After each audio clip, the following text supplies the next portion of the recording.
Talk sports. Now it's time for Monty in the Morning.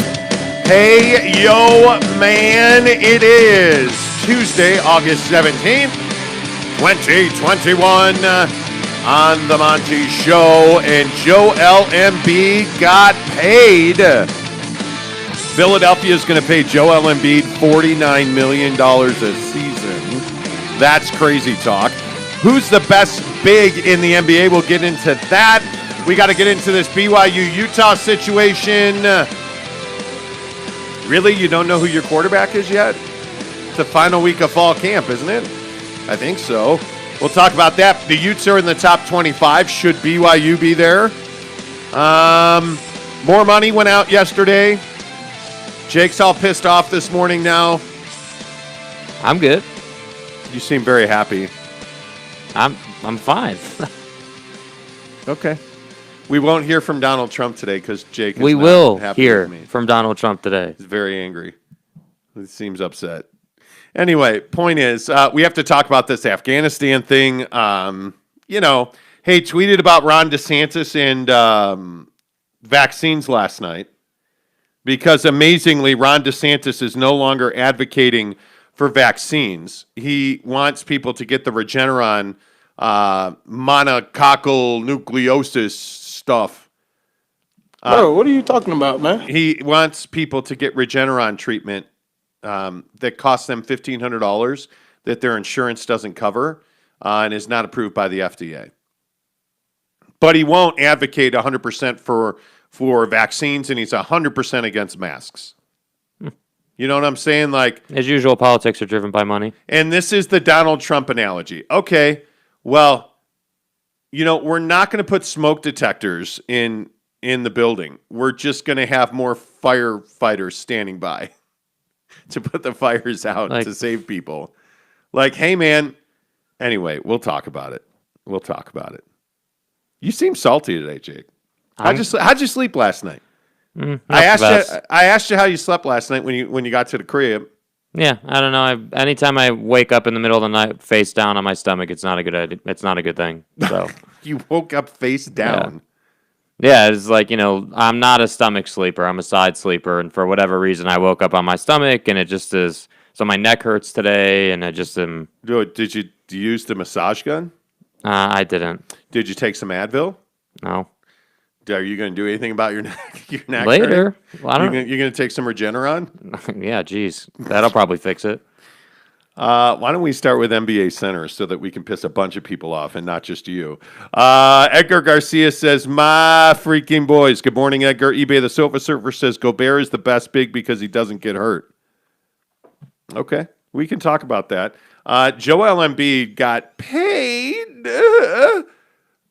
He got a 4-year, $49 million per season extension from the Philadelphia 76ers. And I'm just like, are you high? There's no and maybe this is the thing that we have to talk about. Obviously, for you and I, me and you and whatever I versus me is, when I'm picking up trash on the street, I'm not making $49 million a year. I understand that professional sports is cartoon country. It's not real money, right? But $49 million a year, and you still have not traded Ben Simmons. It seems, A, little early, and B, much to the Sofa Surfer's point, Joel Embiid is seemingly always missing games, Jake. Would you have paid him $49 million per season? I think I wouldn't have liked to pay him this money, but they don't really have a choice. What are they going to do? Not pay him and let him go to another team? Are they going to ruin that situation too? Are they going to completely blow up the organization and start over? You don't have a choice. You at some point you have to pay guys to perform for you, just like the Jazz paid Mike Conley. This is the same situation, just less money. For Mike. It's one of these things where every NBA organization who's worth a damn has to have a guy that's the centerpiece, has to have a guy that they can kind of build the team around. And Ben Simmons definitely is not that guy. So that would then default to Joel Embiid 100% being that guy, even though the guy misses games all the time. So, yeah, it is kind of amazing to me that he's getting this, max contract extension, even though he's missing games and even though he couldn't get the job done, I mean, you're talking about a team. What did they blow? I mean, they lost. What did they lose? I think they lost to the Hawks in 7 this past year, I believe it was. So that they went into that series as favorites, and they should have won that series and didn't. So I wouldn't have paid him. But at the end of the day, I truly don't believe they had much of a choice because I don't know what's the alternative. We can sit here and say, hey, don't pay Joel, but where else are you going to go? What else are you going to do? Because you're not trading Joel Embiid without a doubt. I don't know if he's the best big in the league, but he's definitely one of the best bigs in the league. I struggle with this idea of paying anybody $49 million a year. And I'm open to the fact that, again, guys like Steph Curry, that's a guy you pay. Mm-hmm. He's going to make $50 million a year. I totally get it. I understand it even because, well, he's won championships. He's an iconic figure in the NBA. But is Joel Embiid on that level? Is that a guy where you're like, oh, yeah, he's an iconic figure in the NBA who's won championships? No, he hasn't. He is the process. Yeah. You know what I mean? Like, I just think at some point the financial ramifications of these moves, they're going to come back to get you. And again, I'm not saying that it's one of these things where this is a terrible move or the world's coming to an end, because very clearly it is not. Right. But what I am saying is, at some point, the Rudy Gobert contract comes back to haunt you.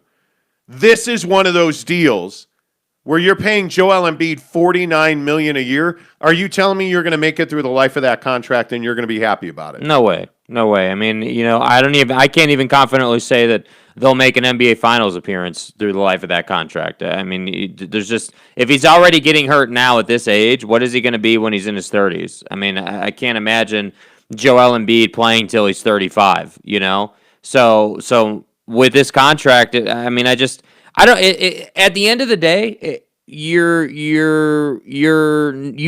when you sign this guy, he's going to be hurt. You just know that. That's just part of the Joel Embiid process. This issue and this contract goes all the way back to them, drafting him and bringing them in and going through the process and all this stuff. So this issue and this conversation is not new, and it's going to continue to be had because when he's missing playoff games and he's hurt and he's not durable and everyone's going to hate on him. But then when he's hitting game winners and stepping back on Rudy, everyone's going to say he's the best big in the league. So, it is a give and take. And I just feel like at the end of the day, you don't have much of a choice. I really don't know what the alternative is other than if you're not going to pay him, then, you got to ship him out. You got to trade him. You got to trade him for picks and value and all that stuff. So they obviously weren't going to do that. So that's what you're left with, to pay the guy an absurd amount of money and hope for the best. I mean, legitimately, that's what they're doing with this contract, is hoping for the best. Well, and I also think, the other thing that comes to mind here is that this is why you signed Andre Drummond. I mean, and you got him at a pretty significant value. I think that Joe's going to miss games. And the question is Joel Embiid the reason you're going to win a championship? Well, if you do, he probably is, right? Because Ben Simmons isn't going to be there. And frankly, I know that they signed, the Hummer in George Niang, based on what he got paid. He's no longer a minivan. I said the Hummer. The Hummer, right. Yeah, not the minivan anymore. It's not the side door on the minivan. Yeah. Uh-huh. Right, we get it. George Niang is the Hummer. Right. Uh-huh. The H2. Right. Yeah. The G-Swagon. Right. He's not a minivan anymore. He's graduated. We get it. Anyway, the point is, work with me. The point is, I still would not have paid him this money. I don't. And the problem is, didn't you reach your max when Kawhi Leonard went 86 bounces off the rim and in to win Game 7? I like that. Is this the dagger? Yeah, exactly. That moment right there feels like that is the. That's where you are. That's who you are. It almost feels like, that was the penultimate moment for this franchise with the way that this thing is put together. So my question is, you still have not recovered from the Ben Simmons situation. You have done nothing, and you just handed Joel Embiid $49 million a season. Yeah. I don't know what you're doing. That just tells me that you're going to trade Ben Simmons at some point. I think that has to be the plan, obviously. I would hope so. I mean, I look at the other bigs around the NBA. Break down some bigs for me. Like Joel Embiid, where do you put him amongst bigs? Yeah, I'd put him third. I mean, I think obviously right now Nikola Jokic is the best big in the league. I think there's a reason he won an MVP. I think, he can facilitate, he can score, he can play defense, he can do everything you want him to do. That's just as simple as it is. And he's pretty damn durable too, by the way. I think the second best big in the league is Anthony Davis. I think his offensive game is without a doubt the best of anybody on this list. His issue is injuries, just like Joel, right? He's missing time, can't stay healthy, his groin hurts, he can't, he can't do it. So we'll see. If he can stay healthy, that obviously elevates him. But when he's right, he's one of the best bigs in the league. After that, that's where I slide in Joel. Joel Embiid is a dominant player when he's on the floor. He can score, he can play defense, he wants to punish you. He's a mean-spirited guy on the floor, which I love. I definitely think that's a consideration. And then after that, that's where I would put Rudy, a guy that doesn't have almost any offensive game, but can win you games on defense. So that would be like my top four. I think, other guys that are like, sort of on the fringe, not really in the conversation, but could be in a couple years would be, I think DeAndre Ayton has potential, but I think he's soft. I think he is not a killer. I think he lacks some want to overall, but he's a good player. So he's in that conversation. I think Karl Anthony Towns is a killer. He wants to win. He's just in a bad organization. So if he can get somewhere better, that's really going to help his case. But as long as you're a Timberwolf, you're not going to be in this conversation. And those are the guys that I would say are, in the conversation and on the fringe of the conversation. Yeah, and I think when I think about the best big man in the league, the number one question to me is, okay, is Giannis a 4 or a 5? He's a 4. He plays the 4 there. I mean, obviously with Lopez in there, I hate that so much. Brook Lopez is their center. There's no doubt about that. So I don't think that Giannis is in this conversation. When we're talking about pure centers, I don't think there's any doubt that when healthy, and I think that's when you're comparing Joel Embiid, you have to do that. Anthony Davis is the best center in the NBA. I take him over Jokic. I think it's close. But for me, my top 5 would be Anthony Davis, Nikola Jokic, Joel Embiid, and Rudy Gobert would be in there somewhere. Yeah. It's hard with Rudy because he doesn't do anything offensively. It is hard with Rudy, and I think that's one of the things that so many people get upset about. I mean, when I look at production value and what does a guy mean to winning a championship, I can give the ball to Anthony Davis, low block outside. He showed you in the bubble 2 years ago that you can give him the ball with the game on the line. Yep. Joel, the same thing. I think Nikola Jokic, he's the NBA MVP for a reason. And then I think down to Rudy, there is a precipitous fall off. It is significant. Because I think in today's NBA, defense absolutely has value. There is no doubt about that. But I think when you look at the way that the big plays in the NBA today, it's more of guys like Giannis. It's more of guys like Julius Randle. It's more of those guys who play inside-outside games and can play the 3, the 4, or the 5, much like Nikola Jokic can play the 3, the 4, or the 5. So that's what I really struggle with. And the days of Shaq are gone. The days of Greg Ostertag are gone. So that, to me, very much limits the ceiling for Rudy Gobert. And I know this is frustrating to Jazz fans, and that's why we're not, that's why this conversation is not specific to Rudy Gobert. But when I look at the top 5 centers, I don't know that Rudy's in. He's certainly not in the top 3 in my mind. No. 4 and 5, okay, we can have a discussion. Yeah.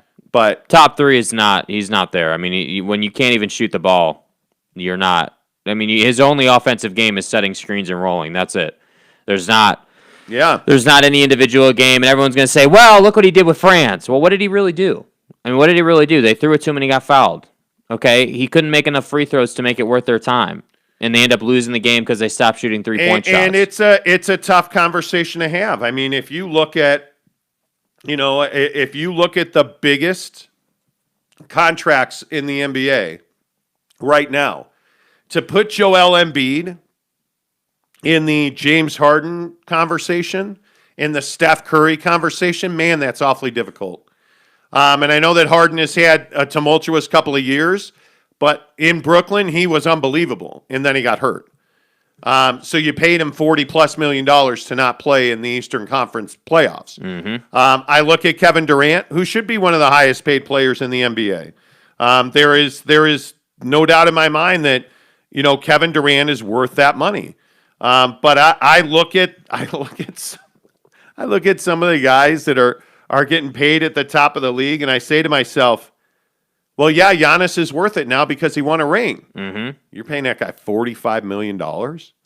Yeah. Right? I look at Steph Curry. Steph Curry's getting $53 million. He's earned that. Luka Doncic. Has not earned it. Russell Westbrook. Has not earned it. Rudy Gobert. Has not earned it. That's, to me, that's what I'm talking about. Now, Joel Embiid at $48.98 million. Hasn't earned it. And if you just look at AAV, average annual value, I mean, Joel is number 2, Jimmy Butler number 3 at 48.7. Yeah, but at least Jimmy can do things for you. But it's not a championship caliber player yet. Yeah. I mean, he was there and they didn't win. That's why I say, like, Paul George making $44 million. That doesn't seem overpaid at this very moment in time. No, I mean, he looks right? good. I mean, that's crazy. No one's going to blame Paul George for what happened in the postseason. That's on Kawhi, So I look at Dame, and I'm like, and this is when we were talking about Dame coming to the Jazz. He's making $44 million to win what? Yeah. He hasn't won anything. Like, I look at that number. I look at James Harden at $42 million. That feels like a discount at this moment. But he hasn't won anything. No, he hasn't. But I look at Kevin Durant only making $41 million. Only. Yeah. He's way down there at $41 million. Yeah, dude. You really just paid Joel Embiid $49 million. Yeah, because that's what he's eligible for. You don't have a choice. It's not like they have a choice to pay him 20. Come on. Come on. So, but seriously. Anthony Davis is what's making the choice? $38 million. What's the choice? Pay him or cut him? That's the choice. Well, you're not. No, that's not. You have to pay him or you have to let him go. There's no choice. Okay, but A, it's when you pay him. B, it's how you structure that. It's not pay him or cut him. What the discussion is did you build your franchise around the right guy in Philadelphia? And my thought would be not for $49 million. You didn't. Yeah. He just does not play. Does he play 70 games a year? No, probably not. He probably doesn't. And to me, there's real value in that. I just think the thing that comes to my mind is guys like, and Jimmy Butler is probably the best example of this. Jimmy Butler has shown us that he has evolved his game. He is a better teammate now. He's no longer that guy that just blows up your locker room like he did in Philly, like he did in Chicago. He's not that guy anymore, like he was in Minnesota. So, okay, I can handle the money he's making. I just don't know what you're doing. $49 million with Joel Embiid. Steph for $53 million, he makes you 5 times that probably every year, right? Winning games off the court, he's fantastic. Sells merch. Yeah. Sell shoes, sell season tickets. Like, he's making you that money back.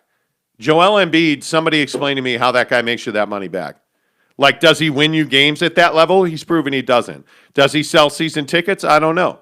I've never once thought about, man, I got to get myself an Embiid jersey. Yeah, well, I think, I think if you're a Philly fan, obviously, right, but how many non-Warrior fans wear Steph stuff? A ton.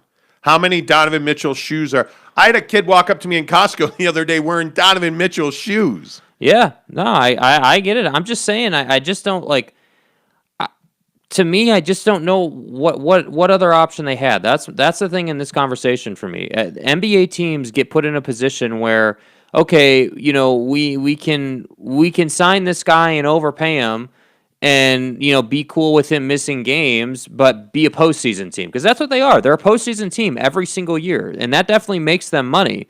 but he's not proven to be a championship caliber player yet. So that's why I say, when I say pay him or cut him, what I mean is that you're either going to pay him and sign him, which obviously they are. So you're either going to pay him and sign him and all that, or you're forced to start doing the whole, all right, what, can we trade him, and what value can we get back, and what's the proper asking price, and that whole thing. And that's really tough on its own as well.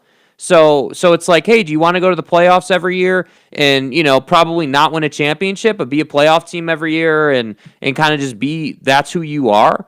That's probably a little bit better of a reality than trading your guys and, moving down in the stack. So that's why I say, to me, when I say pay him or cut him, that is reality-wise, in your day-to-day, that's kind of what you're looking at. I mean, that's the tough part. And it sucks to pay these guys, Mike Conley, Joel Embiid, Kyrie Irving, James Harden, all these guys, Steph early in his career, all these guys who get hurt but are awesome on the floor when they're on the floor. I mean, what are you supposed to do? Like, you just deal with it. It's like, you just deal with it. And to your point, you sign guys like Andre Drummond to fill in the games when he can't play. So that's why I say, like, no, you're obviously not going to cut Joel Embiid, but that's basically what you're facing. You're either going to pay him or you're going to trade him. Well, and I think the Jazz chose the pay him route. Definitely. Right? And they were in an easier position. They had no commitment to Mike Conley. Nothing. You had nothing. But I more look at Rudy Gobert. I mean, look, I understand. You were over a barrel with Mike. Okay, I totally get that. You got a decent deal with Mike. Okay, I totally get that. With Rudy Gobert, you made an awful basketball decision. I mean, there was no reason to pay him that much money. None. You offered him low. He said, okay, I'm not taking that. I'm out. And you panicked and you paid him that $41 million a year. And now it's killing you. And the frustrating part is that, you have a new owner that essentially had to rubber stamp that deal because, well, he had just taken over the team. Mm-hmm. So it makes it a very tenuous situation. My point is, when you pay a 7-foot center this much money, it better be Anthony Davis, Nikola Jokic, and a little bit of Joel Embiid, I guess, because he actually can shoot, rebound, and run the floor. Mm-hmm. It's terrifying. If you're a Sixer fan, would you rather have Steph at 53 or Joel Embiid at 48? Steph 49? All day. I just don't even think it's. I agree with you on that. I don't think it's really that close. I mean, I think Steph has won you championships. Like, they've both been in the organizations, their respective organizations, for a long time. The difference is Steph has won championships. Steph has been the center of everything that they've done. Even in the Kevin Durant years, Steph was a huge thing. Steph was a big reason why. And so, I just think that Steph Curry, when you think Golden State Warriors, you don't think Klay Thompson, you don't think Draymond, you think Steph Curry. He's the guy there. So to me, when you've won championships, you've earned your contract. I have no problem with $50+ million for Steph Curry, none whatsoever. But the issue is Joel hasn't won anything. He's continued to be a disappointment. He's continued to be hurt. Yes. He's continued to eat hamburgers on the training table on the baseline before games. I mean, what are we doing? Like, how about you go and see a David Alexander? How about you go and see somebody and train your body and get it to a place where it's more durable? That's what you have to do.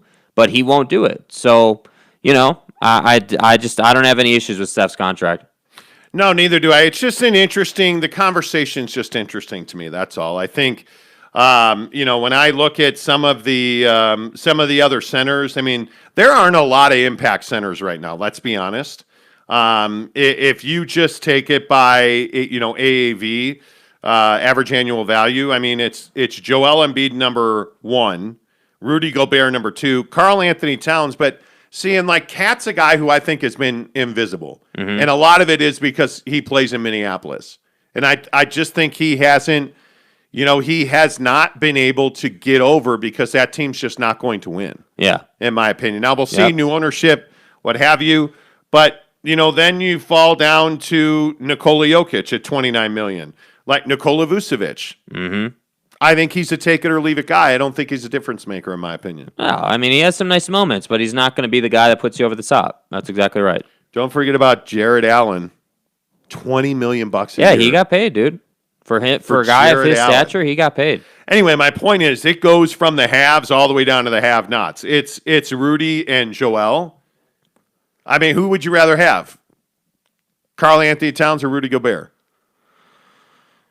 Probably Karl Anthony Towns. It's an offensive league. The guy can score. He gives you more options on offense. Yeah. He's not anywhere close to the defender Rudy is. But I guess my mindset's always been that the NBA is not a defensive league. The NBA is a league of who can execute at a higher level offensively. They're going to win the game. And I think it is definitely an offensive league. There's no doubt about that. Man, I'm trying to find ways not to talk about Rudy Gobert's contract, but it's a chain around their neck. That's what it is. He doesn't deserve that contract. He's a $20 million player. It is what it is. Well, and not to keep correcting you, but I think you deserve what somebody's willing to pay you because that's what you're worth. The Jazz were willing to. Dennis Lindsey. Rudy Gobert found the one person on planet Earth that can pay him $40 million. So all credit to him. Nobody else in their right mind is paying him $40 million. Okay, that I agree with. I don't think there's another GM in this league that had paid him that much money. So, I don't know. Do you expect the Jazz to be what they were last season, this coming season? Yeah, I mean, I think they'll be pretty close, but the problem is that quality is not number one seed in the West anymore. That's the problem. So, last year, when everyone thought, oh my God, this is the year, we're going to win a championship, everything's awesome, we're the one seed, we're way better than the Suns, we're better than the Clippers, we're better than all these teams. Well, this year, that's not going to get you a number one seed. That's going to get you a 4 or 5 seed. Because I got news for you. The Lakers are better. The Clippers are better. The Suns continue to be the Suns. Denver's going to be better. Jamal Murray's going to be back. The Warriors are going to be better. So the West is now 5-6 teams deeper than it was last season because of all the injuries. So do I expect them to be what they were? That's two different answers. So one, on the floor, yeah, they're going to be the same team. They're going to play the same style of basketball. Everything's going to be the same. You're just going to have some new names that are coming off the bench, essentially. Yeah. In the standings, yeah, it's going to be a hell of a lot different. You're not going to be a 1 seed this year. You're going to be a 3 or a 4 seed, and you should be happy with that because you don't have 1 seed talent on this team. It's that simple. Yeah, I think Golden State's one of the more interesting teams in the West. Mm-hmm. I could talk NBA all day. I could. I think Clay is ready to go. I would hope so. He wanted to play in the summer runs, and they basically said, please don't. Mm-hmm. He's ready to go. I mean, I think he is going to come out. It's tough to go from a knee to an Achilles and be the same guy. Mm-hmm. But technology and medicine has come so far. Yeah, I mean, I would expect him to be ready. I mean, he's had 2 years. He's not been sitting around for 2 years, obviously, but he doesn't have 2 years of mileage on his legs from playing NBA games, So to me, he's going to be rested, ready, hopefully, his body really should be healthy. It's just a matter of if he can hold up. That's really what it is. That's it. I mean, the bigger question is how is he mentally? Yeah. And he's had so much time now to play ball on that Achilles and that knee that my guess is he's fine. Yeah. I think he'll be fine mentally. So that's all that matters. It is one of those things that now, I mean, he essentially has had all the parts replaced, so the motor should be ready to go. Yeah. I mean, if I'm Klay Thompson, I'm ready. I just want tip-off to get here. Let's go. Let's play. Let's go win a championship. It's been something like 800 days. Yeah, it's been well over 2 years now that Klay Thompson. I mean, since the Raptors-Warriors finals. Kevin Durant was still on the Golden State Warriors the last time Klay Thompson played a game. Yeah. It's been 800 days. Yes. Since Steph and Klay played together. I mean, it's a long time, man. You're going on 3 years. I mean, it's unbelievable. So when we talk about Steph Curry's contract, he's earned it, dude. He's absolutely earned it. Yeah, it'll be interesting to watch. All right, make sure you subscribe to our channel. When we get to 2,500 subs, we are going to give away a Traeger 650 Ironwood 650 smoker. Our smoker is currently sleeping very quietly in the backyard. Mm-hmm. Made some awesome pizza over the weekend. So, yeah, we're going to give away a Traeger Ironwood. When we get to 2,500, all you have to do is take a picture, post it on social that you are subscribed, and then we will pick one winner. And yeah, we will give away a Traeger smoker. Hopefully it's in the state of Utah, down the street from us, because that thing is going to be $1 million if we have to ship it to Europe or Australia. James Knight, if you're listening, I hope you are not going to win the Traeger, because that would be unbelievable money. Let's switch gears, talk a little college football. Interesting stories here in the great state of Utah and really across the Pac-12. Let's start with the AP Top 25 that had your Utah Utes, who have not yet named a starting quarterback, in the 24th position. Jake, accurate? Not respect enough? What are your thoughts? I think it's a big tip of the cap to get him into the top 25. I think that Utah is a program that gets a lot of disrespect before the season starts. Everybody doubts them. Everybody, for whatever reason, and this does happen to BYU sometimes as well. But specifically with Utah, I think that it's always a case where Utah seems to have to play 4 or 5 games to prove that they're a top 20 team, or even maybe a top 15 team if they're really pushing it and having a good year, before people will give them credit, and I think that, that's what happens when your program has a reputation of being a grounding pound program. Utah is not a quarterback factory. We all know that. Utah is not a big time wide receiver factory. We all know that. Utah is a defensive back factory. Utah is an offensive line factory. That's the kind of program that they run, and it's a hell of a program. They're a great team, but I think, the teams that are getting the accolades in preseason and getting the top 10 nod and getting number 1 overall best team in the country. Yeah. Like Alabama's number 1 damn near every year, because you know what you're getting. They're the best team in college football. They're damn near an NFL team, and you can just bank on that. And so I think for Utah, I'd be thrilled to be ranked 24th in the nation right now heading into the season. And I'd love to get to the top 20 inside of the first 2 weeks. That's what I'd be looking at. So, yeah, I'd be pretty happy with that if I was them. Well, it'll be interesting to see how the Pac-12 plays out. I mean, obviously everybody loves Oregon. Everybody loves Keaton Slovis and USC. And, again, I know that, I'm an idiot when I talk about USC always being a national champion. Well, look, you don't watch football or basketball. Yeah, I don't know what I'm talking about. Yeah, I mean, come on. Yeah, we get it. USC at 15 with Keaton Slovis, expectations have to be met at this point. Yeah. And USC has kind of stayed the course the last several years. And, Slovis, I think, has emerged as a guy that's one of the best quarterbacks in the country, let alone the conference. I think that USC has a chance to return. But I also think if Charlie Brewer wins this starting quarterback job, which I'm going to guess he will, although they are not making you feel good about that. But I think particularly if Charlie Brewer wins that job, I think the Utes have a chance to be a top 10 team at some point in this season, because they're going to beat a lot of teams that nobody expects them to. I think the offensive line, you're always going to get good line play. It'll just be interesting to see how this quarterback situation plays out. And to see how this Ute team comes together. I mean, they've had a very quiet, not a lot of headline-worthy incidents in camp. Mm-hmm. And usually when that happens, that means that Kyle Whittingham is exactly where he likes to be, in his comfort zone. And if they continue to be a very quiet team during fall camp, I think that you're in for a lot of trouble in the Pac-12, because they're going to be very good. Yeah, I mean, they're going to be locked in. I mean, you can expect them to have a great defense. That's what they pride themselves on. And, the thing for Utah over the years has always been, we have this great defense. We typically have a really nice running game that we can rely on consistently no matter what.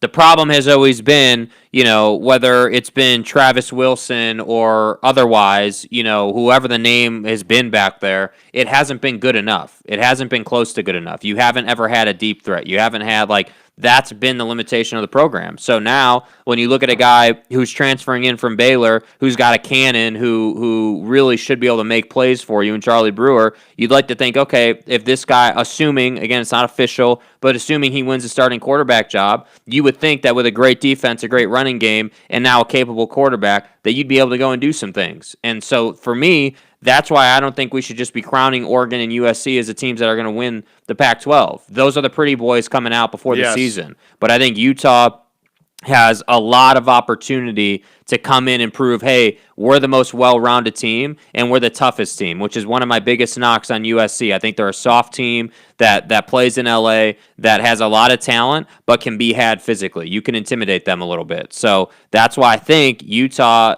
getting the inside the top 25 at number 24, it's a tip of the cap. People are respecting them, but you're not going to get top 20 until you prove that you're that team. Well, and I also think one of the things about USC is Clay Helton. I mean, he is. I don't know how many people have called for him to be fired, more than recall Gavin Newsom as governor of California. Seriously. And he, but I think he continues to put talent on the field. But talent on the field has never won you championships. You have to have a program and a process to achieve at the highest levels. It's what makes Nick Saban so remarkable. By the way, very few teams go wire to wire in the AP poll. Mm-hmm. I think USC was the last one to do it. So with the Matt Leinart sex machine days at USC. So we'll see if Alabama can do that. Obviously, a big change at Clemson at quarterback doesn't seem to bother many people. They're third, Oklahoma's second. Those are the best programs. They all have great processes. So it'll be interesting to see how that goes. Now, in Provo with BYU, I think you have essentially said it without saying it, that Jaren Hall is going to be your starting quarterback. Yeah, that seems to be the consensus. I mean, I think that he's the most fit and prepared. He gives you the athleticism you need, in terms of, running the ball from the quarterback position. He's got a good arm. He can make the throws. He's just ready. It just everything adds up to him being the starter, and so to me, for BYU, it is not over their head that they have something to prove this season, and whether they take it as disrespect or whatever, I'm glad to hear that they're cognizant of the fact that everyone thinks they had a soft schedule last year, because by national football standards, you did have a soft schedule last year, but that's not your fault. That's COVID's fault. So this year, with a difficult schedule, this is what we've been saying. You got to come out, and I really do believe 7 wins is not enough. You got to be at least 8 wins, and if you can push to 9, now you're really having a successful season. I think you're silencing the doubters. I think you're 7 wins, Max. I think this is a very difficult schedule. Yeah. I love it. Tom Holmoe puts his program in position to compete at the top of college football every year. Independent be damned. I think with this schedule, it's amazing. But the contrast between the quarterback battle at Utah, where you have a guy in Cam Rising and Charlie Brewer battling it out, and by all accounts, it is very close. It's very different down in Provo. I think, I think Mitch Harper does a great job for KSL Sports. Mm-hmm. I follow him very closely. I think based on what Mitch is reporting that, it feels like anyway that Jaren Hall's got the job, and then there's everybody else, which is a very good thing. I mean, when you have this kind of wide receiver talent, and when you have the projected offensive line that BYU has, you cannot make a mistake at quarterback. You have to have a guy who can get the football out and let his playmakers play. And I think that's Jaren Hall. And I think that defenses will have to play Jaren Hall a little slower than a traditional pocket passer because of his ability to make explosive plays and move his legs. And I think that bodes very, very well for BYU if Jaren Hall is, in fact, the choice, and I think he is. They have some really incredible talent. They're going to do well at tight end. Obviously, that wide receiver room. I took a little heat the other day for saying it's one of the best ever at BYU, but again, I just stand by that. Certainly in the last decade. Yeah. When's the last time you had this kind of complete athlete, 4, 5, 6 receivers deep? Well, and that's the thing, right? Just imagine. You've got all those guys on the field in particular sets, and you have a quarterback that can really run. So, as long as Hall doesn't get too run happy and he's committed to the passing game, you really should be in a great spot. There's no defense that can stop a quarterback who makes the correct decision in terms of when to run and when to pass. Yeah, So I would agree. We saw this a little bit with Justin Fields for the Bears. He made several good decisions. He even made a decision where he's going to fake like he's going to run for the first down and lets it go at the last second to create space for his wide receiver. If you have a quarterback in the college game that can do that and is capable of that, that's chaos for a defense. So that's why, Baylor Romney is not going to be your starting quarterback. He's not a runner. He's not. He doesn't have that additional layer to his game. That said, I think he's a phenomenal backup. I'd love to see him be the backup to Jaren. I think he's reliable. I think he can come in and do exactly what you need him to do. And that's the other concern that I would have for Jaren Hall. If he gets too run happy and he sustains an injury, then, that's not ideal, right? As the saying goes. So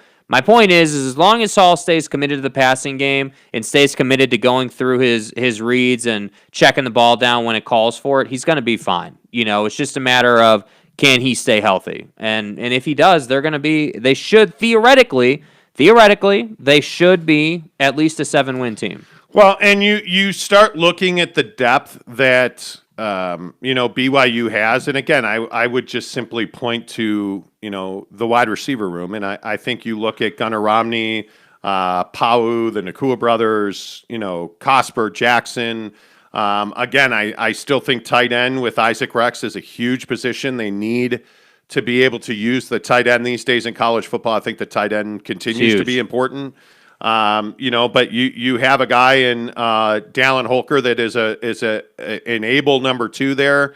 I just think you have a lot of weapons that you haven't had. Yeah. And by the way, we haven't even talked about the fact that Algier and Pini Katoa are a formidable 1-2 at running back. I think that this team can win 7 games. A lot of things will have to break right for them to win 8-9 games. Mm-hmm. I mean, the schedule is unbelievable. And if you look at, BYU, losing that one game last year. Yeah, and that's a difference in conversation this year. If you had won that one game, we're having a different conversation most likely. But and here's the question about BYU. Mm-hmm. How do you finish 11-1? Mm-hmm. What were they? 11th in the country last year? Yeah, they were banging on the door of the top 10. Not in the top 25. Yeah, because I think you're not respected. You do it once every 20 years, you're not going to get that respect. I mean, I think this is a big season. It's huge for BYU. Yeah, I think it's huge. Do. I think from a program standpoint, from the national perspective, not local perspective, but from the national pundits and how BYU is viewed by ESPN and all these guys that are doing mock drafts and all these people. They're not. It's not surprising to me that BYU is not in the top 25. I'm a little surprised by it. I'm a little surprised by it. I think the formula is very straightforward as to why they're not in the top 25. You had a soft schedule, and I think people really hold that against you. And you also don't recruit at a super high level compared to the top 25 teams. So when you're looking at, okay, you played a soft schedule, and that's how you got 11 wins, plus, you're BYU and you're not nationally ranked every single year, you're not going to get that tip of the cap. With that said, though, I do think they're right there amongst. They're certainly top 30. I don't think I can't. Anybody who says they're not top 30 is up in the night. I mean, this is a good team, but they have to go and prove it now. You got to go and win these games. We can't have. What are you, 18 days away from Arizona? Yeah, you can't have in games like Arizona. You should dominate Arizona. You should go down there and kick their ass. But are we going to get turnovers? Are we going to get sloppy play? Who knows? And I really hope. Las Vegas traditionally has been a very good place for BYU football and BYU athletics in general. Yeah. If you can get Allegiant Stadium full, because your Arizona fans, your Southern California fans, your Las Vegas fans, your Utah fans, Utahns tend to love their drive to Vegas. And I would think that you're going to have a very, very strong contingent of BYU fans. And I think Arizona football is so far down right now, I don't think you're going to have many Arizona fans there. Yeah. It'll be interesting to see what that looks like. But then you go from You go from Arizona and Las Vegas a week later to, back to Provo to take on your arch nemesis in the Utah Utes.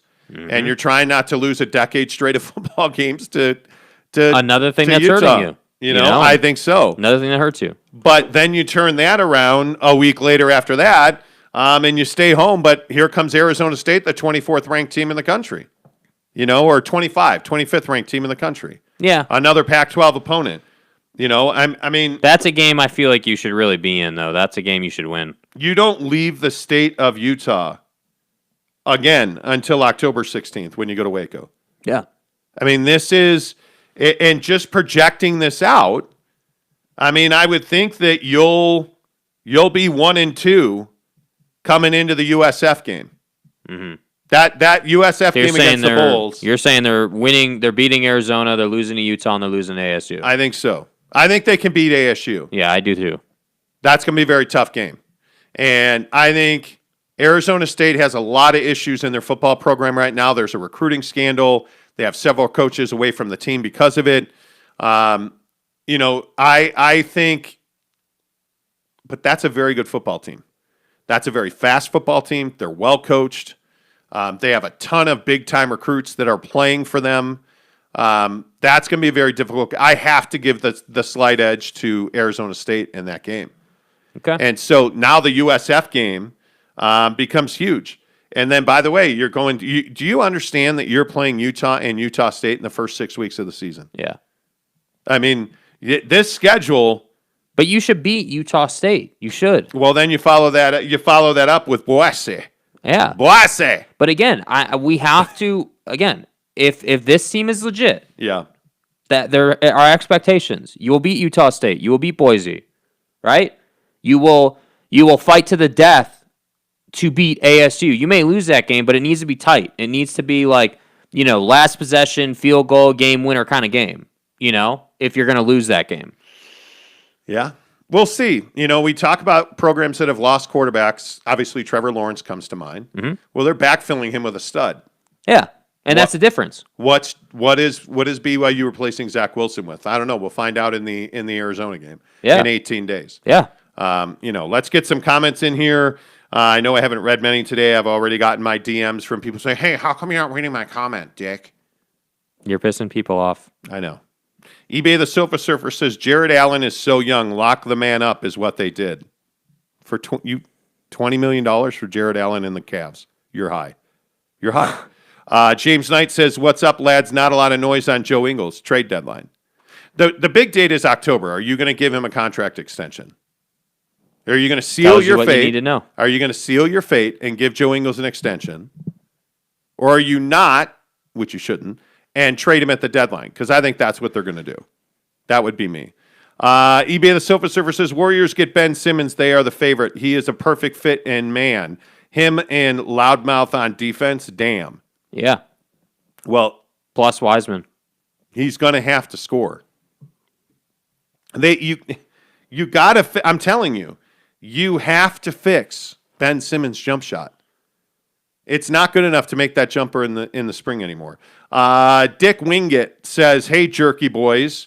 Jake, 3 or 4 seed for the Jazz. Let's mark it down. Wager? Mark it down, dude.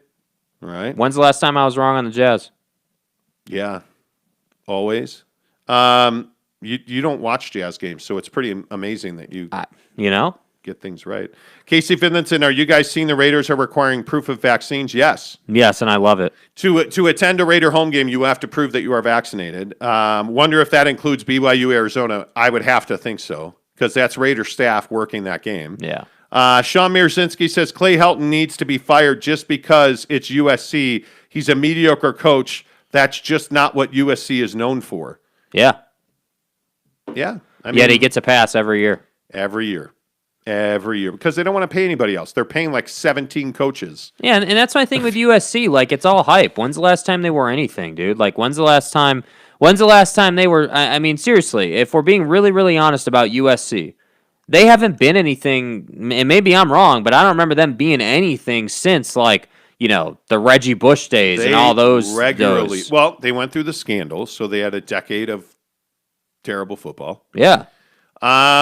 They regularly put quarterbacks in the NFL that suck, and yet they tend to recruit, and they recruit well. Why? God, the kid from Porter Gustin. Jesus. I can never remember his name.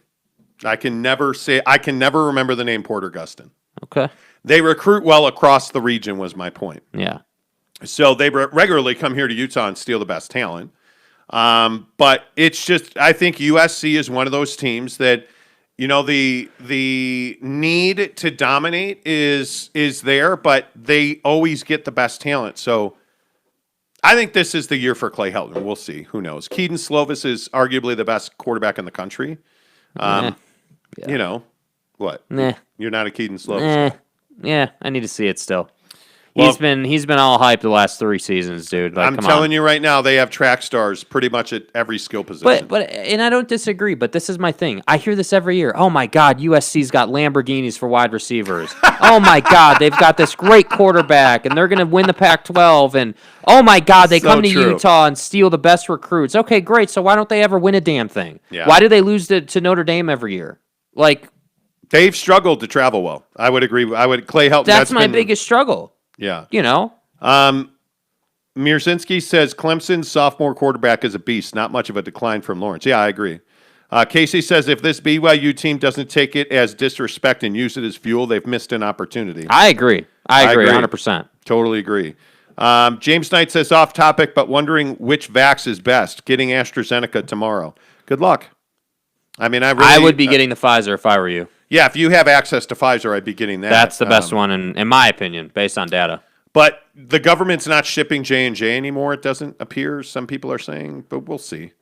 Get vaccinated. It is shown that every vaccine that's out there at least has some positive impact on the virus. Side effect-wise, I think that's a conversation, too. I mean, the J&J set me down for about half a day, but I took it on a Friday afternoon. And I was fine into Friday evening, and I woke up at 4 a.m. on Saturday morning in the middle of a winter storm, sweating my, what off. Cojones. And, it just was miserable. I would just say the Pfizer vaccine beat this ass. Yeah. Like, it was a day of... Well, and it's a double shot, though, too. So, like... Dude. the first shot was rough, and then the second shot was just as bad? I think what I would say the second one was different. I got, like, the shivers. Mm-hmm. God, that day was crazy. Yeah. And that was one of the roughest days you've had in a while. And we've talked about this as well. Yeah, I had a huge fight with my wife that day. Yeah. Because she had gotten vaccinated that day as well, right? Yeah, and she was fine, and then we had a huge fight about buying a new car. It was crazy. I was shivering. I could not talk. Fire and fury. But then the next day I felt great. And I got a new car. But the point is, get whatever vaccine you can get. By the way, did anybody see that New Zealand had 1 case, so they locked the country down? I mean, this virus is real. Kin Ning says, well, if Gobert can dominate the paint as Shaq, he won't, ever. I hate that comparison so much, dude. There is nothing about Rudy Gobert's game that reminds me of Shaq, and I covered Shaq every day for his best 3 years in L.A. Bro, Shaq was a killer, dude. Shaq wanted to end you and ended many guys. He enjoyed putting his nutsack on your face while he dunked on. And I'm not kidding. That guy wanted to dunk. He didn't like just dunking. Yeah. He liked dunking on you. If you felt these balls. I mean, that's who Shaq was. I mean, he's the most dominant player I've ever watched. There was... If he was making his bank shots and he made them most of the time, he had a small little jumper. He had a little turnaround push shot. He could dribble, and then his explosion was unbelievable. Yeah, man. Rudy Gobert is not even in the same hemisphere as Shaquille O'Neal. I mean, there is no comparison. None. And I think Shaq would dominate Rudy. No comparison. Yeah. None. Ever. Moderna has worked really well for me and my wife. My daughter got her first shot of Pfizer last week with no effects. Good. Jeremy Bolton says, I got the Pfizer and it had no effects. Humble brag. Okay, so am I a weakling? Am I the small tadpole who never turns into a goldfish? Apparently. He is a sick puppy. I guess so. All right, speaking of which, should we talk about vaccines real quick? Sure. So I got into this argument last night on Twitter. Well, while I was sleeping, it happened. Okay. This Ron DeSantis situation in Florida is a farging joke. So Ron DeSantis, who is the presumptive, or was, I don't think he is anymore, the presumptive Republican nominee for president in 2024, and the governor of Florida, is no longer advocating for vaccines. Ron DeSantis is, however, advocating and setting up treatment sites for this Regeneron cocktail that then President Donald Trump got when he was dealing with COVID. Yeah. Now, there's a couple of things you need to know about this Regeneron thing. Ron DeSantis' second largest donor runs a hedge fund that has a massive position in Regeneron. I mean, a massive position, to the point where before Ron DeSantis started talking about Regeneron, the stock was at $485. Ron DeSantis has begun talking about it, pushing it, and opening treatment sites in Florida. The Regeneron stock is now over $600. Wait. So it was at $4. $400. $400. I believe it was $485. And now it's at $600. Over $600. Dude. And only since Ron DeSantis has begun talking about it, and these sites have popped up where people now understand what this Regeneron is. It is not approved by the FDA. Your health insurance, in most cases, will not cover it. It costs $1,500. It is a 2-stage process. You need minimum three medical professionals per dose. Okay, so you go to this site, you get treated. It takes 3 medical professionals. I believe it's 2 doctors and a blood nurse. And it's not approved by the FDA to treat COVID. So, Ron DeSantis has gone from, and Ron DeSantis was a guy who was saying, get the vaccine, do what you can do. He's gone from get the vaccine because the vaccines save lives to early treatment saves lives. He stood in front of a podium yesterday with a sign that says early treatment saves lives at the brand new Regeneron treatment site. He has barred mask mandates. He has discouraged masks in school to the point where one county in Florida now has 5,600 students in quarantine. dude. You have 4 teachers dead from COVID, and this is all the first week of school. 4 teachers are dead from COVID. 5,600 kids minimum, and now that number's gone up, by the way, but 5,600 kids are in quarantine, as are their teachers, parents, and administrators. That's all within the first week of school because he will not allow kids to wear masks in Florida schools. And if those schools mandate mask wearing, the state of Florida will cut their funding and the teachers will not be paid. So now here we are with a guy who is putting policies in place, Ron DeSantis in Florida, putting policies in place for the spread of coronavirus to thrive, only for him to push the Regeneron treatment that costs $1,500 out of pocket, not approved by the FDA, because his second largest donor has a massive stake in Regeneron. And this is the guy the Republicans are going to push for president. Yeah. This is amazing. And then you get a guy like Jeffrey Peel on Twitter. He says, from the beginning, he has told people they should get vaccinated. Okay, well, nobody questions from the beginning. He used to tell people to get vaccinated. Yeah. I made that very clear. He says he just isn't willing to mandate it. That's not the case at all. Nobody is mandating vaccines. Nobody across the country. He's never been asked to mandate vaccines. Vaccine mandation is not a government thing. It's Allegiant Stadium in Las Vegas and the Las Vegas Raiders. Yeah. That's the type of organization that mandates vaccines. That's not a government mandate. He continues. Get your facts straight. Do a little Google search and you can easily find this. He's downplaying the effectiveness is incorrect. Oh, really? Ron DeSantis has repeatedly said that COVID vaccines don't stop the spread, so you should get the Regeneron treatment.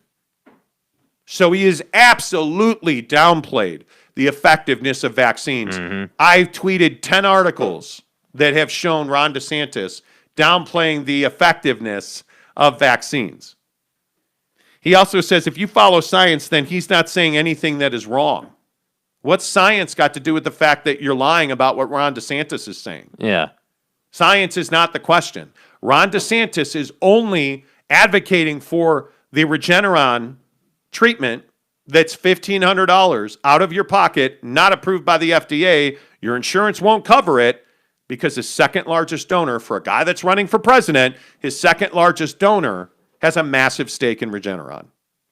So, see, we can play these games, and you can sit here and Trump did this, and Biden sucks, and Trump did that, and Biden sucks, and Trump did that, and Biden's crazy and should be removed from office. Trump did that. There's no getting away from the fact that Ron DeSantis is killing people in Florida. Yeah. There's no getting away from it. There's no getting away from the fact that Ron DeSantis is getting kids sick with COVID in Florida. There's no getting away from the fact that there's blood on Ron DeSantis' hands from 4 teachers being dead from COVID in South Florida because he threatened to take their pay away.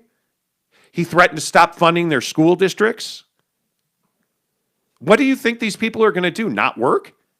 Do you think that teachers are just going to no-show and leave kids high and dry? And you know the worst part about fucking Ron DeSantis? Ron DeSantis has now put kids in the middle of a fight between teachers and parents.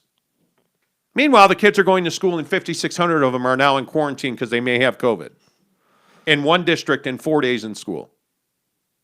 So go ahead and tell me again that I don't know what I'm talking about Ron DeSantis.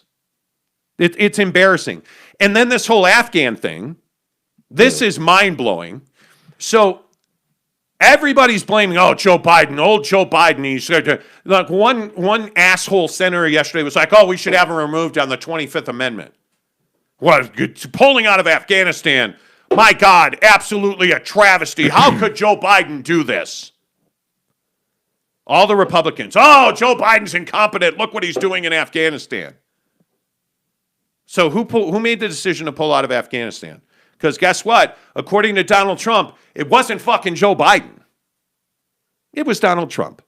Mm-hmm. Can you? Afghanistan. By the way, I started the process. All the troops are coming back home. They couldn't stop the process. 21 years is enough, don't we think? 21 years. They couldn't stop the process. They wanted to, but it was very tough to stop the process. The only way they last is if we're there. What are we going to say? We'll stay for another 21 years, then we'll stay for another 50. The whole thing is ridiculous. So wait, let me get this right. That's Donald Trump 1 month ago today. Exactly a month ago, saying, I started the process of pulling out of Afghanistan. I saved those people. I did this. What are we going to do? Stay there for 21 years more? Afghanistan. Now all of a sudden, Afghanistan is Joe Biden's fault. All of a sudden, the pullout in the murder of American associates in Afghanistan, the pullout that happened that your boy Donald Trump just said he started, you know what that is? That's called a ticking time bomb that Donald Trump and the Republicans handed to Joe Biden so that they could say, look at this failing president. He's old. He can't think. He should be removed from office. Afghanistan. Hey, by the way, did I mention that Donald Trump yesterday scrubbed his website of he had 3 pages on his website about all the times that he had tweeted about pulling out of Afghanistan and I did this and Afghanistan I'm ending this war. Well, where is all that on your website now, Mr. President, to be in 2024? Or excuse me, Mr. President, to be on August 13th? Where's all this stuff on your website now?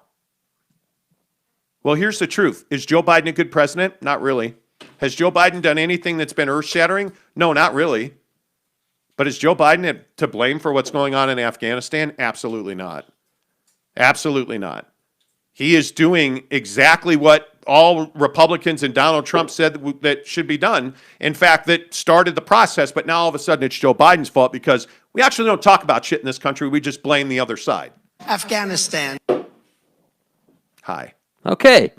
Good. I'm so upset about what's going on in Afghanistan. Yeah, the whole Afghanistan situation is ridiculous. For the last 20 years, there have been people who have helped the Americans and with intel and translators and, supply lines. Those people, the Taliban is finding those people, capturing them, cutting their heads off, and driving down the streets where their families live and throwing their heads into the street. In U.S. Hummers, because we provided those to the local forces. And we pulled out so quickly at the behest of Donald Trump that things like helicopters were left there, Hummers were left there. And the sad thing is now the Islamic State flag is flying on the back of this Hummer, and they're just throwing family members' heads out in front of their houses. Like that's what's going on in Afghanistan. It's not a political football. It's people's heads in the streets, literally, because they acted as a translator for U.S. forces. And the thing that I really struggle with this whole thing, if we go back to when this whole situation started with pulling the troops out and all that, Donald Trump didn't pull the troops out because it was the right thing to do from like a tactical perspective. No. He pulled the troops out because he wanted a political win because the COVID-19 situation had been such a farce. Yeah. And so then it begs the question, okay, well, why are we still in Afghanistan overall? And then that whole conversation is just another, rabbit hole unto itself. And so that's why at the end of the day, I do think that Joe Biden has to come up with some sort of to sort of wrangle this whole situation, because you're not going to fix it, but you can kind of wrangle it a little bit. You can kind of keep, you can close the can of beans back up here. You got to get back in there. You got to retake control and just get to where you were. I feel like that's like your only option at this point, Yeah. I don't know what else you're supposed to do. And then once that happens, then I think the conversation has to begin of what is to be done about Afghanistan and the Taliban, because they're going to go back up into the mountains. They're going to wait for us to leave, and then they're going to come back down and kill a bunch of people again. And whether that takes 1 year or 50 years, they'll wait. I don't think you can put forces back into Afghanistan to fight the fight. You're trying to get people out now. Overnight, the U.S. forces took control of the airport again for the sole purpose of getting people on those planes and flying them out. To where? That's it. Where do we fly them to? To be determined. That's the tough part. Now, what do you do with all these people? Well, and the other part of this is who's leading the Taliban? Oh, the guy that Donald Trump released 2 years ago when he agreed to release 5,000 Afghan prisoners. Taliban Afghan prisoners who are now running the Taliban. It's not Joe Biden's fault. Has he handled it well? No. No, he's not. Has he done exactly what should have been done? No, he hasn't.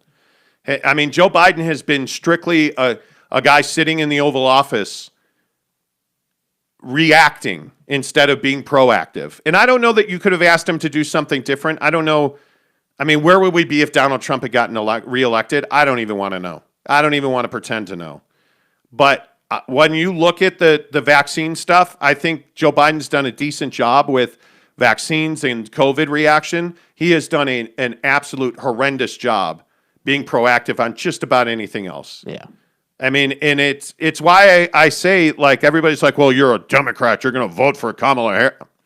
I don't know who I'm voting for, but I can tell you right now, I'm not voting for Donald Trump Jr., and I'm certainly not voting for Ron DeSantis, who is anti-teacher and anti-kid based on his policies. Douche, man. He is an absolute douchebag. And frankly, right now, there's not a Democrat I would vote for. There's nobody.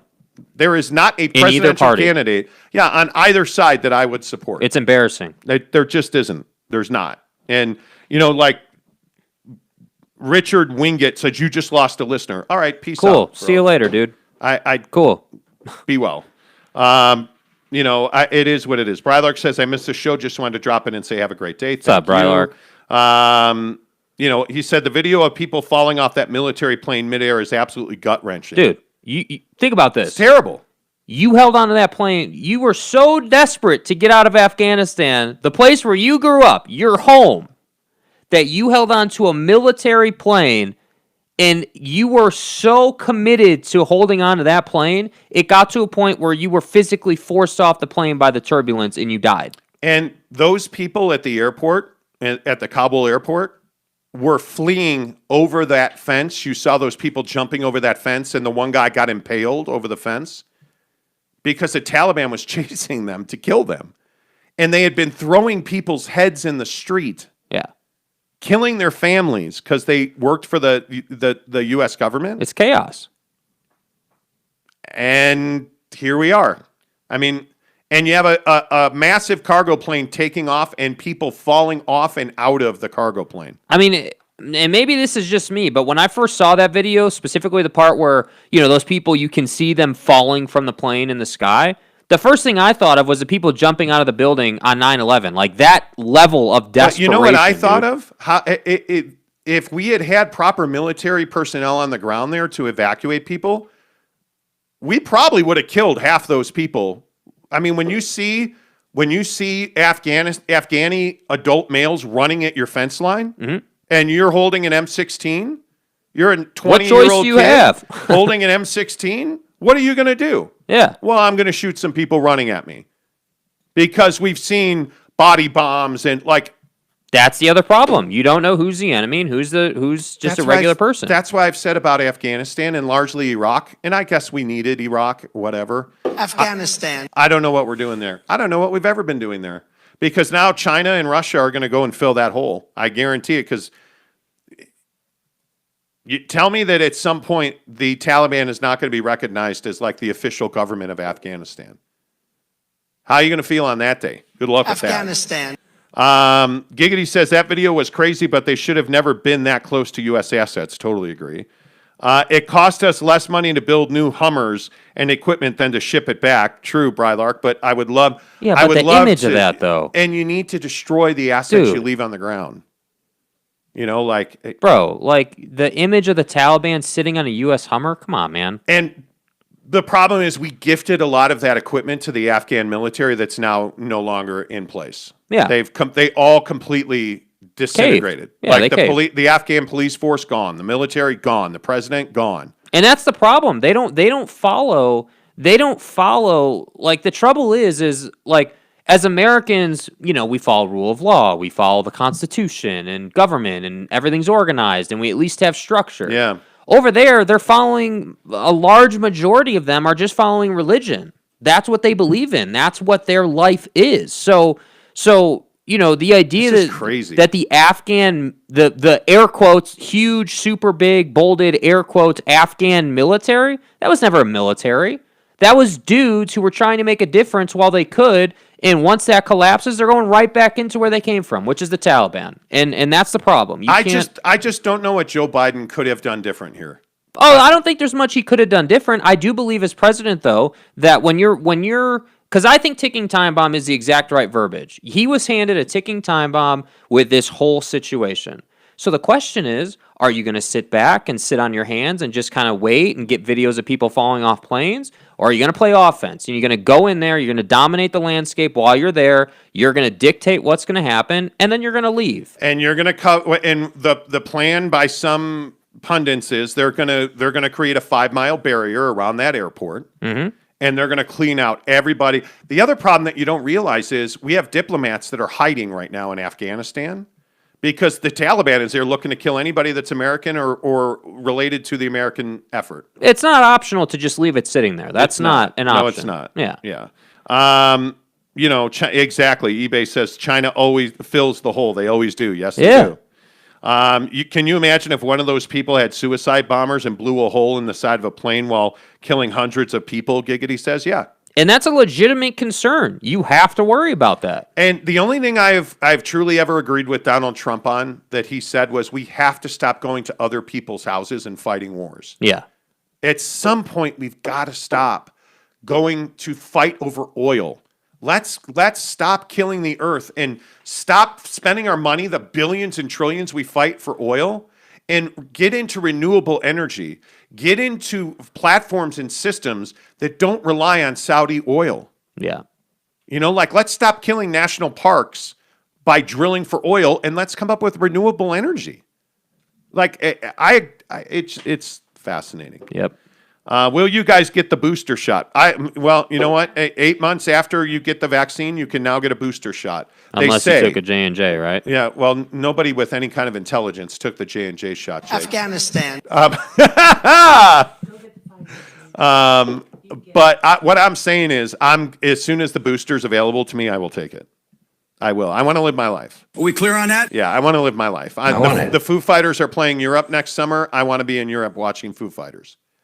I want the booster. Where's the Italian? Eventually, a president was going to have to do it. It just fell in Biden's lap. Unfortunate, just like COVID fell in Trump's lap. Absolutely. But the difference is Donald Trump devastated the infrastructure that was in place to deal with a pandemic. Mm-hmm. Joe Biden didn't have infrastructure. There's no such. Look at the last 3 presidents we've had. Look at the catastrophes they've had to deal with. Mm-hmm. Obama walked into the 2008 economic housing development crash. You had Donald Trump, nobody plans for a pandemic. The coronavirus. And you have Joe Biden walking into a pandemic, Afghanistan, fights over masks. Are you serious? At what point do we hand a president momentum? We don't. We don't. No matter who it is. Let's say Ron DeSantis gets elected president. Please, God, no. But it would be nice to be able to hand the next president, stability. But at this point, aren't we going to be $1 trillion in debt for 2 lifetimes? Yeah. I think we are. Wow, the outlook is so positive this morning. The blame lies squarely with the politicians that vote for these wars in the first place. I agree. Yeah. We can't keep going to war for. We do things for the wrong reason. We go to war for political wins, not because it's the right thing to do. That's the problem. It was so much simpler when the Russians were putting nukes in Cuba, and we had a reason, right? Welcome to the fucking show. Right? It was so much easier. And now we're not there anymore. Now we don't even know why we're going to war. Yeah. Do you think part of pulling out was to save operational costs?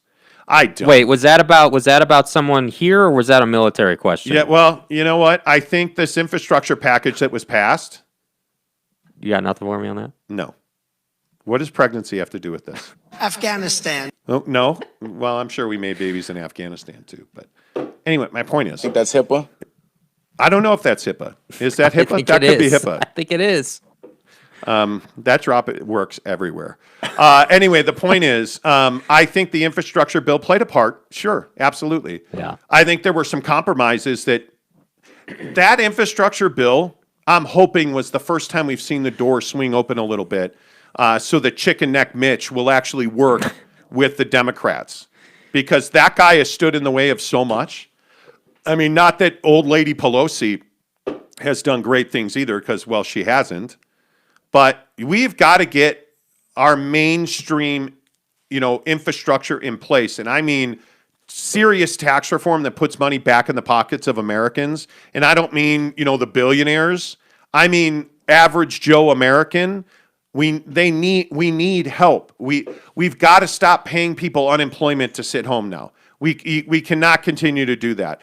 And it's nice to see people going back to work. But we've got to stop paying people to sit home.